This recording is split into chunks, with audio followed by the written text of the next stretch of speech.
기다림이라는 제목으로 여러분과 은혜를 나누겠습니다. 한국의 슈바이처라고 불리우는 장기려 박사님이란 분이 계십니다. 이분이 의사 선생님이신데 원래는 북한에서 사시던 분이셨어요. 그런데 6.25가 터지니까 이제 북한에서 병원을 운영하시다가 이 6.25 전쟁 때 이제 그 피난을 올 수밖에 없었던 거죠. 갑작스럽게 6.25가 나고 갑작스럽게 이제 피난을 내려왔는데 너무나도 갑작스럽게 내려오다 보니까 피난통에 그만 가족들과 생이별을 경험하시고 맙니다. 어떻게 된 사례냐면 이제 일사후퇴 당시에 병원을 운영했잖아요. 근데 갑자기 이제 내려오다 보니까 이분이 자기가 돌보던 환자들만 정신없이 트럭에 태우고 내려왔더라는 거예요. 환자들만 트럭에 태우고 내려오다 보니까 나중에서야 자기 아내하고 사남매를 그냥 북한 땅에다가 두고 내려온 걸 나중에 알았다는 거예요. 이게 믿기지 않은 얘기인데 그만큼 자기 환자들에 대한 사랑과 애정이 각별했다는 거지요. 이거 어떻게 합니까? 이미 다 내려오고 난 다음에 알게 되었으니까. 그래서 그 후에 이분은 이 남쪽에서 대한민국에서 40년 이상을 혼자 살면서 북에 두고 온 아내를 그렇게 그리워하셨대요. 주위에서 돌아가실 때까지 주위에서 끊임없이 박사님 제발 이제 그만 북쪽에 계신 아내분 사모님은 잊으시고 재혼하십시오. 다시 결혼하십시오. 재혼하시라는 권유를 그렇게 많이 받으셨는데 그런 권유를 받으실 때마다 이 장기려 박사님께서는 이렇게 말씀하셨다고 합니다.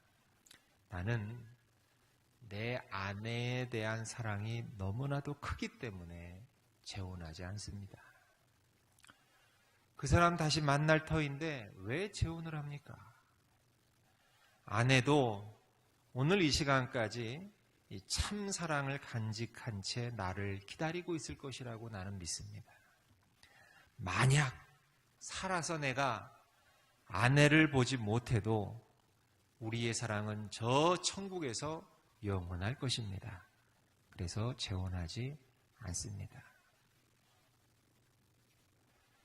남편을 기다리는 아내, 또 아내를 기다리는 남편의 마음이 애절하지 않습니까? 이 아내를 끝까지 죽을 때까지 기다렸던 그분의 정말 순절한 사랑을 보면서 제가 마음속에 떠오르는 명제가 하나 있었어요. 그게 뭐냐면 이거였어요. 사랑은 기다립니다. 사랑은 기다립니다. 누구나 다 사랑을 얘기합니다. TV만 틀어도 사랑한다고 노래도 불러대고 울기도 하고 교회에서도 사랑한다고 누구나 다 입만 열면 사랑을 외쳐댑니다. 그런데 사랑의 진정성은 어디에 무엇으로 표현이 되냐면 반드시 기다림으로 사랑의 진정성은 표현이 됩니다. 왜 그럴까? 기다림이 무엇인지 한번 생각해 보자는 거예요. 기다린다. 이 기다림이라는 것은 일단 상대방의 시간에 나를 맞추는 거예요. 상대방의 시간에. 그래서 자기 자신의 시간과 주도권을 내가 포기하지 않고 고집한다면 그런 사람에게 기다림이란 일단 불가능해요. 상대방의 시간에 나를 맞추는 게 기다림이지 나는 내 시간은 내 주도권은 하나도 포기하지 않고 내가 가지고 있어야 돼 이렇게 고집하는 사람에게 어떻게 기다린다는 게 불가능하겠어요. 내가 지금 나이가 점점 들어가는데 내가 지금 점점 내가 건강이 나빠지는데 내가 지금 점점 형편이 안 좋아지는데 내가 지금 도저히 그런 사람이 자기 자신의 형편과 자기 자신의 주권만 따지고 포기하지 않는 사람에게 상대방을 기다린다는 것은 불가능하다는 거예요. 상대방의 시간이 기준이 되어야지만, 그리고 거기에 나를 맞추어야지만 기다림이 가능한 것입니다. 그러니까 내가 누군가를 기다리는 그 시간만큼은 내가 중심이 아닌 거예요. 생각해 보세요. 제가 권사님 중에 한 분하고 제가 만날 약속을 6시에 저기 양재역에서 만날 약속을 했어요.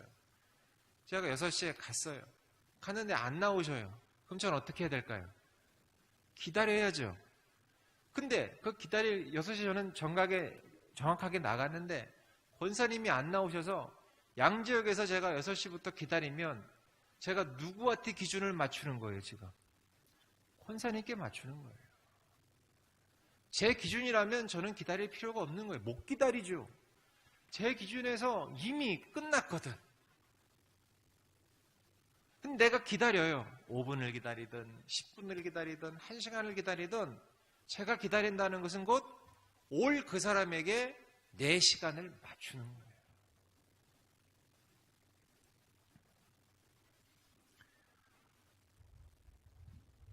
내 시간이 기준이 아니라 그의 시간이 기준이 된다. 그러니까 내가 주인이 아니라 그가 주인이 되는 것. 이게 진정한 기다림이라는 겁니다. 이것이 되지 않은 상태에서, 그러니까 내가 내 시간의 주인이 기준이 내가 아니라 상대방이 시간의 기준이 되고 주인이 되지 않은 상태에서 내가 기다린다면, 내가 그런 상태에서 기다림의 시간이 지속된다면 내 속에는 뭐가 생기냐면 짜증이 생겨요. 분노가 생겨요. 그리고 나중엔 얼마 안가 폭발하기 마련인 거예요. 왜 안 와? 왜 안 오는데? 왜 안 오는데? 내 시간이 기준이 되면 그 기다림은 얼마 가지 못한다는 거예요. 짜증나고 분노하고 폭발하기 마련이라는 거죠.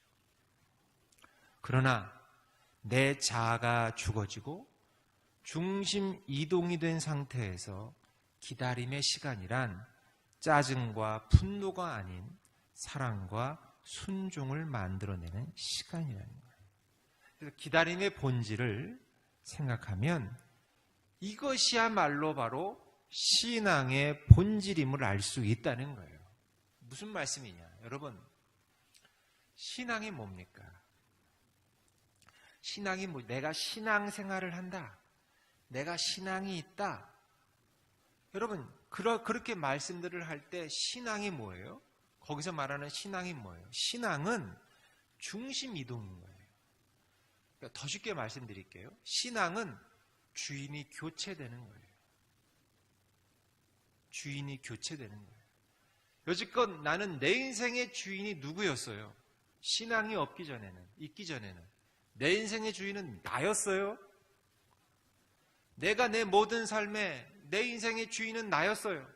내 마음속 내 인생의 왕의 자리엔 누가 앉아 있었어요? 내가 앉았어요. 왕이 나예요. 내 인생의 주체가 나예요. 신앙이 없었을 때는 이게 맞아요. 그런데 내가 신앙이 생겼어요. 신앙생활을 한다고 고백을 해요. 그럼 신앙이 뭐냐? 주인이 교체되는 거예요. 누구로? 주님으로. 기준이 변화가 되는 거예요. 이게 신앙이에요. 그렇기 때문에 신앙과 기다림의 본질은 또이또이예요. 애들 말로 또이또이. 같은 거예요. 신앙과 기다림의 본질은 똑같아요. 결국 기다림은 사랑의 본질이고 신앙의 본질인 거예요.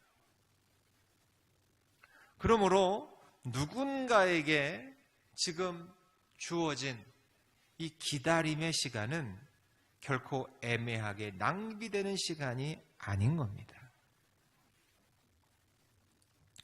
하나님의 응답을 기다리는 사람들 중에 이 기다림의 시간을 쓸모없는 시간, 낭비된 시간, 그저 나를 힘들게만 하는 시간으로 여기는 분이 계시는 것 같아요.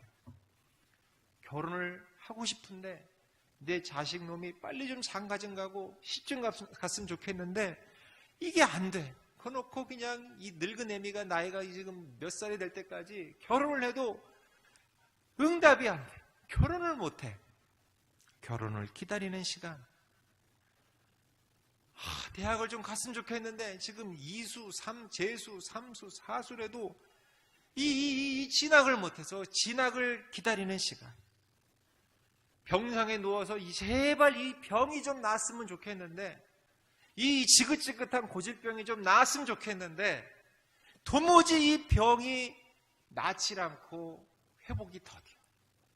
그래서 병상에서 회복을 기다리는 그 시간, 이 돈의 문제가 좀 해결이 됐으면 좋겠는데 좀 가난해서 지긋지긋한 가난에서 좀 벗어나고 싶은데 도무지 이 물질의 문제가 해결되지 않아서 풀릴 듯 말 듯 풀릴 듯 말 듯 하면서 도무지 풀리지 않아서 계속해서 힘들게 사는 그 기다림의 시간. 그런 시간들을 기다리면서 마치 자신이 야구 선수로 치자면 주전으로 나가서 뛰지 못하고 벤치에 앉아가지고 의자에 앉아가지고 이제나 저제나 언제나 감독님이 나를 불러서 저 그라운드에서 한번 멋지게 뛰어볼까, 그렇게 그냥 마냥 기다리는 후보 선수처럼 낙오자가 되었다고 생각한다는 거예요. 여러분, 근데 왜 그럴까? 우리도 그럴 때가 있잖아요. 솔직히 우리도 그럴 때가 있잖아요. 기도해도 응답하시지 않는 것 같고, 기도해도 좀처럼 상황이 반전되지 않고 변화도 없고, 여전히 나는 아프고 여전히 문제는 풀리지 않고, 그래서 하염없이 기다리는 시간이 계속될 때 우리도 그런 생각 솔직히 하잖아요. 근데 뭐냐? 이건 기다림의 본질을 모르기 때문에 그런다. 사실은 바로 그 시간이야말로 자신의 신앙과 삶이 평가되는 가장 중요한 시간임을 모르고 있다는 거예요.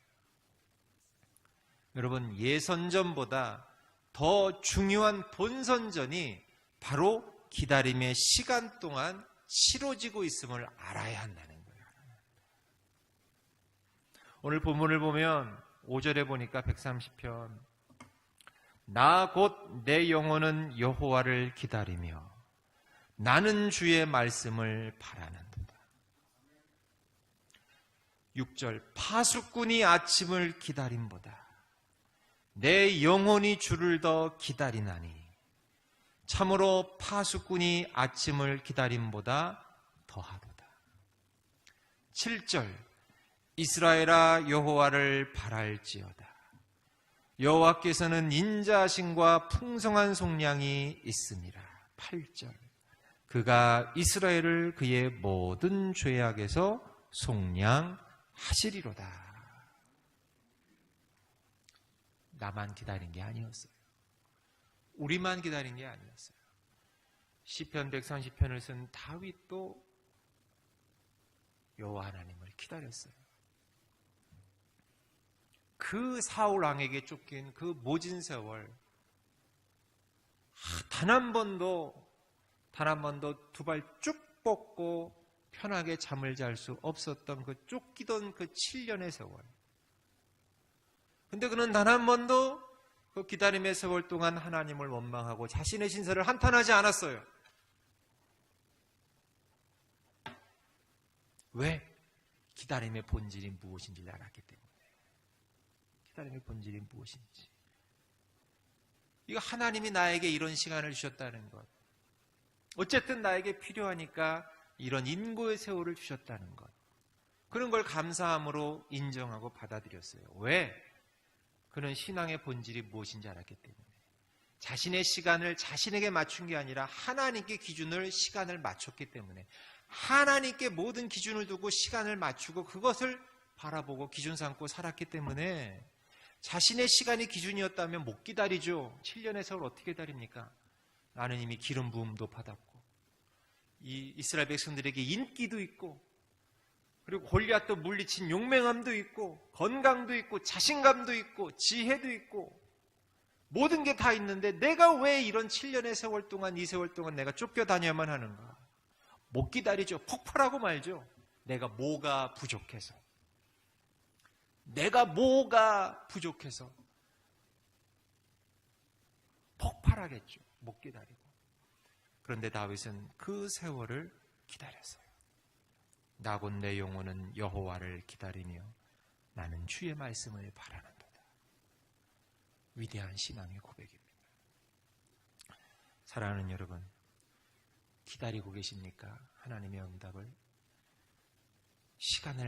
이 기다림의 시간이 낭비되는 시간이 아님을 기억하시길 축원합니다.